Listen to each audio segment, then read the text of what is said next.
Hello everyone. When should you get your teeth cleaned? How often should you get your teeth cleaned? Are there any side effects of teeth cleaning? Will teeth cleaning create gaps between the teeth? Yes, these are the few doubts which patients have before getting the teeth cleaned. Today, I'll be answering few of those questions to clarify your doubt and clear the air about teeth cleaning. Well, why should one get the teeth cleaned? How many times ever you brush your teeth, if you are not brushing it in a proper way, or if you are not using any interdental brush or floss, there are some deposits which accumulate on the tooth surface. Initially, these deposits are soft and eventually it becomes hard and you will not be able to clean that with your brush. These, in general term, it is called as tartar. Technically, we call it as dental calculus. Once these deposits become hard, as I mentioned earlier, it is impossible to clean by regular brushing. So that is when you require cleaning to be done.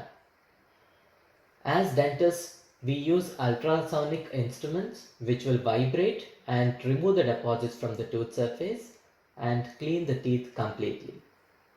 After that, you can brush properly with a technique which is taught by your dentist and use appropriate interdental cleaning brush, that is the brush which cleans in between the teeth and keep the teeth and the gums healthy and clean.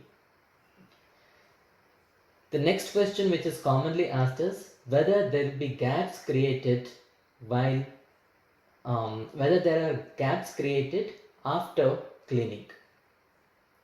Well, this is a tricky question. The gaps usually are not there, but the cleaning is not creating the gaps. Because of the deposits and because of the bone loss which has occurred prior to cleaning, there is already gap which is created and it is filled by the tartar or the dental calculus. So when we do the scaling or when we do the cleaning, these deposits are removed and it appears that there is gap created after cleaning. But that is not true. It is the deposits which have pushed the gums down and caused bone resorption that is to be blamed. So once the cleaning is done, there might be some gaps between the teeth and it is important to keep that area clean and make sure that there are no new deposits.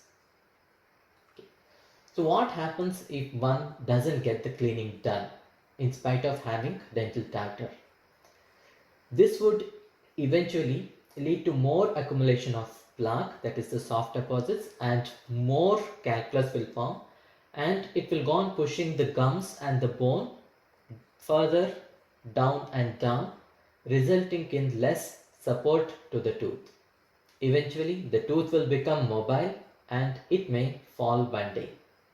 Also, there will be gum swelling. Sometimes there may be pus collection and it may cause pain. And also, the mouth will smell quite bad. That is, you are very likely to have bad breath when you have gum problems. So, what is the treatment to be done? All that you need to do is visit your dentist regularly. Maybe once in 4 months, in between 4 to 6 months, you can visit once and see to that your teeth are clean and you don't have any gum problems. When the dentist examines you, he'll be able to see whether there are any gum problems or whether there are any deposits on the teeth, and all that you need to do is get a cleaning done. If required, the dentist would further refer you to a periodontist who is gum specialist to see that whether you have any gum problems or not. The key here is to make sure there are no deposits on your teeth and your teeth are clean and healthy. We have posted a different video on brushing technique. Kindly follow that and understand the correct brushing technique and how to clean in between the teeth. Thanks for watching, and if you like the video, kindly press on the like button as well as don't forget to subscribe to our channel. Thank you.